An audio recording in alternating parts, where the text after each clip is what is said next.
Real Talk Thursday, back on the painting, right? We picked up the paint, we got it all prepped. We're gonna have to give it a stir because it's been sitting for a week or thereabouts. And if you remember, we had the plumbing issue.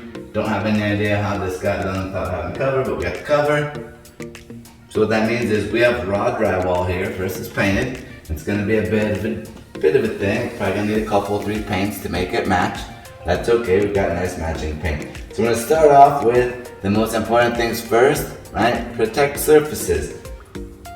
Drop cloth. Put down a drop cloth. That's right, I'm looking at you, Andrew Russo.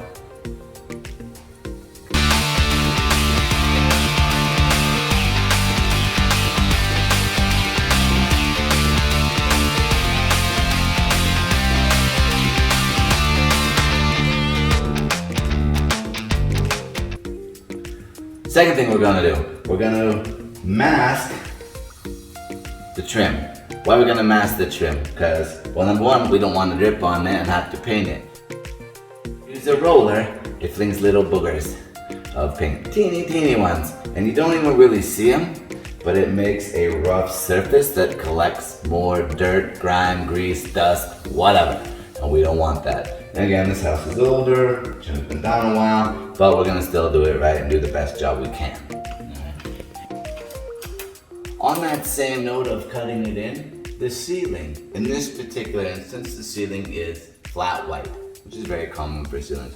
With that being the case, if you're using a roller, you wanna be careful and not hit the ceiling, because then you have gray on the ceiling. I cannot tell you how many houses I have shown with wall paint on a flat white ceiling or on the popcorn ceiling or whatever, because they're getting a little crazy and boop, and now you got a big old gray blob. Not cool. So if you take and mask that, or you're just extra careful and then you cut that in by hand, no issues. But yeah, another one of my kind of pet peeves is colored paint on the ceiling. Not awesome, right? Colored paint on the trim, not awesome.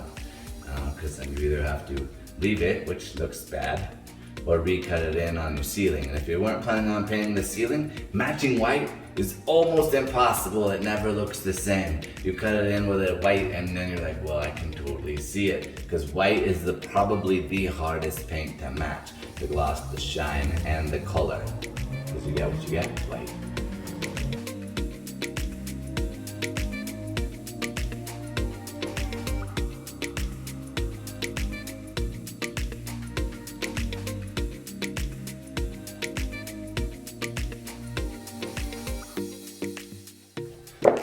So again, this doesn't have to be all that perfect because we're not masking for a cutting in a line of paint. Honestly, that's a lot different, and we'll hit that in a different video. We're not masking for paint, we're masking for drips and little boogers if we were rolling, which probably won't do a favor for you. We'll see.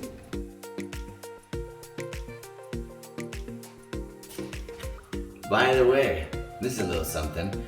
Again, not a painting expert, it's not what I do for a living, obviously. But a lot of the issue with the paint, it's not so much that the color is gonna be way different, right? The color's been pretty much shooken into this and it's gonna be the right color. It's the gloss. The gloss and the color will separate. And that's why we mainly stir the paint. It's not so much color, it's gloss. All of a sudden you painted with an unshook can. This part ends up quite nice and shiny.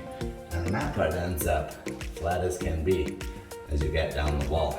So gloss is part of the reason, it's not just color. If you look at it and it seems right, that doesn't mean it's actually ready to paint with.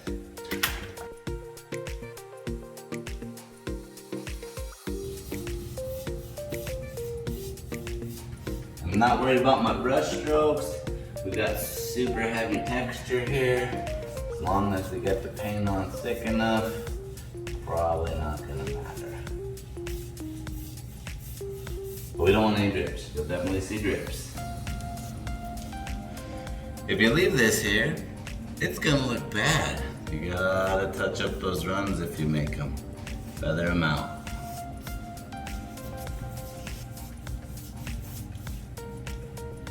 And that's why you have a drop cloth.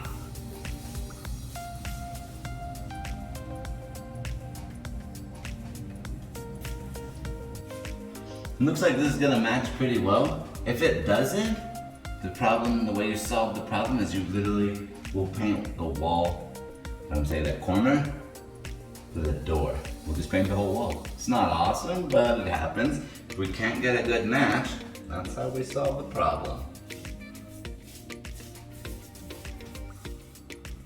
Alright, less than life. I made a drip right there.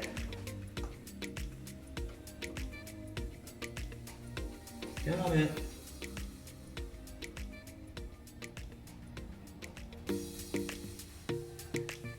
If it's getting a little dry, if you just use a paper towel and some water, come on. If you wait, it's way harder to get off. So then I'm just going back over, giving it a look. It's gonna be some spots, especially with this kind of texture, where I didn't get it as good as I want. Again, we're gonna give it another coat, but might as well give it a good look now.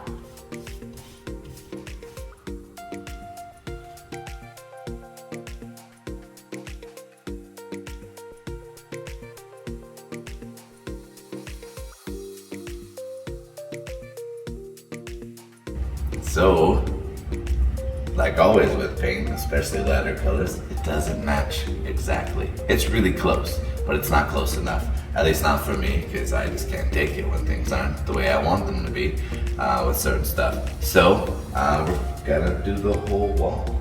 I'm gonna roll apart and cut it in, and so we're gonna go from this outside corner to that door and cut off right there.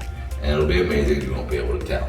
So, from here to there, all the way down, and it's gonna look good enough. No one's gonna ever notice except for the people who happen to watch this video and come to my house and look in their basement.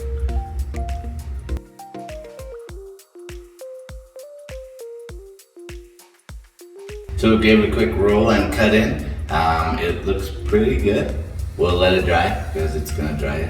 Obviously, it's a slightly different color than wet. I'm sure it's gonna look good though. One part that's nice is it was really close to the right color, which means you only have to do one coat. It's gonna make a nice even texture. Even if you miss some spots, you won't be able to see it because the way the texture works. And as long as you make some decent cutoff lines, should be good to go. So, a lesson within a lesson. It is hard to get paint to match. I mean, no matter what, it's difficult. It just doesn't match always. So we work on it, you do the best you can, and adapt and overcome. We'll see you on the next one.